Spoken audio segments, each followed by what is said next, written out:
uh, all honorable speakers, members of the faculty, and my dear students.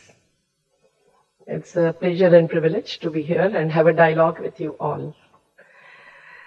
I'm not a manager, so I don't think I can easily manage my time and my experiences and thoughts and ideas, even idea of India, to be shared with you within 20 minutes. But still, while drawing a decade, I hope I will not get drowned into my experiences and memories, and will be able to draw a little bit of sketch of what it was in the last decade and what it can be in the next one. Friends, it was really struggle and struggle with various sections of our Indian population that becomes a must if you are really committed to equity and justice. And these are the values which are in the very preamble of our Constitution. I don't know how far you feel committed to these two values as goals while managing your natural and human resources. If you think that only technology will solve a problem, that's your thinking. But our experience has been that as the world is becoming more and more technocratic, Rajiv Gandhi had said it once, that all my colleagues, I have now realized that we cannot change with technology. We have to go back to people and give power to them. So the struggle is basically not to empower, people are powerful, but to really disempower those who really go on towards inequity, which is vulgar, and injustice, which is intolerable. So when around 2007 to 2010, I remember, we were involved in many struggles. The Narmada struggle was already on. Today we have completed 36 years of struggle in the Narmada Valley. But it's not only for Narmada, it is Narmada Bachao Andolan, because more than 50,000 families were to be uprooted and their natural environment was to be destroyed, along with social and cultural, and the project was not even planned when they started the work. As Justice Bharucha had said it clearly in his judgment, we had to really take up the battle from local to global. And that was a battle against how development planning really is becoming more and more unscientific and inhuman. First of all, what is the development paradigm that we have in mind? That really matters. If you think development is only growth and without justice it can be promoted, then you have a different vista. You have a vision of demolishing Sansad Bhavan and demolishing Rail Bhavan and everything, and rebuilding and redeveloping everything with thousands of crores worth projects. But you don't have then money for putting 10,000 rupees in the banks of the domestic workers or the hawkers who have lost their jobs during pandemic. But it's not only during pandemic. It is on the whole, in the context of the present economy and polity of this country, that the inequity really is, in a way, promoting and allowing those who invest the monetary resources to take away the resources which are natural and human and exploit those or destroy those. And this is what the Narmada struggle has been for. When we have the rivers drying, when we have this big dam standing, but benefits not coming through, Kachcha has not got the canal network and the waters, the Saurashtra is having enormous problems, and thousands of people who are rehabilitated still do not have all the civic amenities.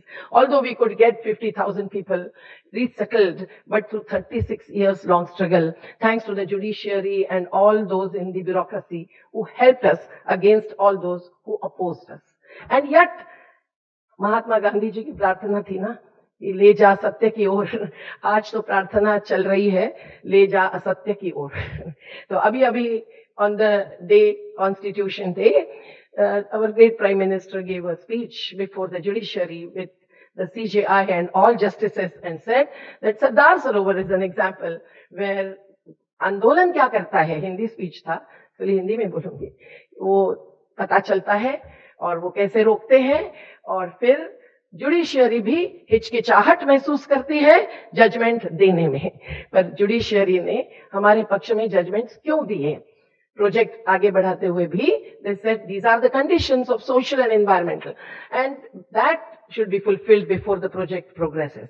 Now what is wrong in that? If that had not happened and if the struggle had not taken place, this would not have happened as it is happening in all other dams, that without even rehabilitation it is pushed and imposed displacement, deprivation and destitution on Dalits, Adivasis, farmers. Why are the farmers fighting today through the movement?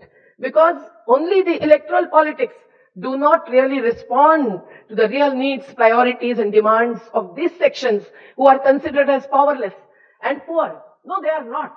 They are rich in natural resources, they are rich in human resources, whether they are urban poor, farmers, farm laborers, cattle grazers. All that we all get as comforts and basic services come from them.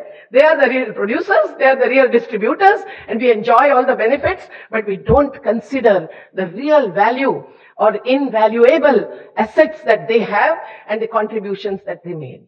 And this is what is questioned through the struggles of these sections of population, which are sometimes considered as urban Nakshal struggles, as anti-national and whatnot. But after so much of defamation, our farmers won the battle, and that had to be done because the law making itself is changing. It is not necessarily in the framework of the constitutional values and directive principles. If you go through the directive principles, you will find that Article 39C says that the economic development in this country should be such that the wealth should not be concentrated in the hands of a few. But that's exactly what is happening. The vulgar disparity, which is allowing a selective corporates to gain and earn 1,000 crores and more per day, is not permitting 1,000 rupees to be earned by those who take resort to the Manarega, the employment guarantee scheme, only for 100 days of a year. Friends, in our urban situation, if you see, this is what is happening. When they build the high-rise buildings, they have no house plot. And when they do not have a place to sleep at night with the children and the aged, they are considered as unauthorized, illegal, encroachers. Friends, they are the ones who build these castles. And they are the ones who serve in safai ho ya or serving food ho. But they are considered as legal voters, illegal encroachers. This is what is in conflict, and that leads to struggle. If the TEDx really wants us to convey the different ideas to you, then we would like the economy to be really based on equity and justice. And that can happen only if the sources, the real sources of livelihood are really saved. But this climate change cannot be just discussed in Paris, Copenhagen and Glasgow. Otherwise, the Greta Thunberg and Disha Ravi has already told us that what they say is blah, blah, blah. Because after Paris Convention, coal blocks are opened and privatized. There is no control over 60% of our energy coming from thermal power, so on and so forth. And the lifestyles are corporatized already. When education is corporatized, handful of our population can go to the real higher education. 35 lakhs was demanded by Pilani's Birla Institute from a boy whose father lost job in pandemic, and he had earned more than 83% of marks, but he had to take up MSc education, and I had to intervene to really stop taking that much money or demanding from him. That is not possible with individual welfareism or intervention. So it is known that corporatization really changes every sector. Even the choice of technology changes. If in the farming sector corporates come in, not only that, the PDS, the rationing will be lost because they will earn for profit, they will field for profit, and that farming will go into cash crops, not food crops. And if they will store, they will buy it at the cheapest cost and sell it at the highest cost. So many things are happening, and during last decades, we have fought with the urban poor when 75,000 houses were demolished, and we had to assert their right to stay and build the houses themselves. Anyway, they could build on the kacha houses for themselves.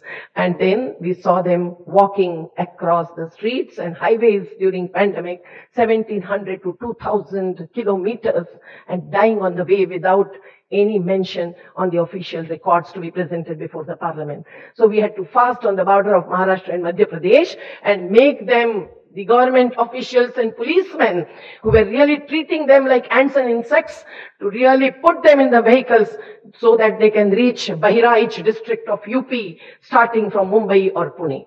Friends, these kinds of interventions are a must. And if that has to take place, you know how to go about it. You have to start standing by. If you don't stand by, and if you're only on the WhatsApp, not WhatsApp, then you cannot realize what is happening, what's down. And if that needs to be understood, start with the slum dwellers and you will know how they survive, how they serve, but are not easily allowed to survive with their own culture, which is non-communal, secular, which is of helping hands, which is of learning, not only in the four walls of the classroom, but on the job training and so on. If they migrate, that is also compelled because of the disparity across the regions within the country. Why that? That is because the whole development paradigm, planning and implementation is thoroughly centralized. And when it comes from Delhi or beyond Delhi through Washington and all, then obviously no one really assesses the real value and importance of the resources around. And if that is assessed, then we know that much can happen within that unit of democracy. But if democracy is ground level, then there are a number of laws. There is PESA Act for the Adivasis. There is Article 243 of the Constitution you must read. We must compel our people's representatives to hold at least a Ward Sabha and a Gram Sabha once in 6 months. But that also is not happening. So this electoral politics is not for decentralized management of resources. And if all of you from whom we have a hope, I don't want to ignite a new hope, but you have it within yourself, which needs to be shared with the real needy population. And if that has to happen, every pillar of democracy should not have any political intervention, which acts like a white ant. We don't want that to happen. We don't want lawmaking in the process of no question hour in the parliament, and lawmaking is again favoring inequity and injustice. We want those 29 labor acts to survive. Otherwise, you may become a labor welfare officer, but even then you cannot really stop the employers by exploiting the workmen. And that is what is happening today. As a trade union, when we are working in various textile mills, we see how the textile magnates also change over to not employment generating industries, but capital generating industries. And profit over people becomes the principle in every decision that they take. So retrenchment to closure of mills and industries do not happen only in pandemic. It happens otherwise also. When the Constitution gives us the real agenda of cottage industries, small industries, up to medium industries, we can go. We need not go back to Hind Swaraj, but at least we have to go to employment generation. 1,53,000 workers have committed suicide during pandemic, and most of them are daily wage earners. But all the industries today have a great ambition to run those with the contract laborers, and these contracts are exploitative contracts. I can give you umpteen number of experiences of our work with the Safai Kamgar, with lowest cadres in the municipal corporations to the textile mills in Madhya Pradesh, Maharashtra and elsewhere. But friends, when the unorganized sector workers are really brought on the record, they are 95% of our working class population. In 2008, when we sat with the real participative approach-based minister, Oscar Fernandez, to draft that act that was started getting implemented in 2021, and Oscar Fernandez has left this world. Imagine what happens to those laws which favor towards equity and justice the real needy, exploited, oppressed sections. And if we raise this voice, we are bound to be in jail. If not today, tomorrow. I am in the queue. Doesn't matter. Adani's CEO had attacked me in the Sabarmati ashram. Doesn't matter. The court case goes on since 2002 to right till today. But no justice comes in so easily. And then when the Prime Minister tells our justices that, look, I am from Gujarat. मैं गुजरात से हूं, तो मैं सरदार सरोवर का उदाहरण लेकर आपको बताता हूं कि आंदोलन ने क्या किया और क्या होता है कि जजेस भी सही जजमेंट नहीं दे पाते हैं। They also face dilemmas and they hesitate. No, friends, exactly the opposite has happened.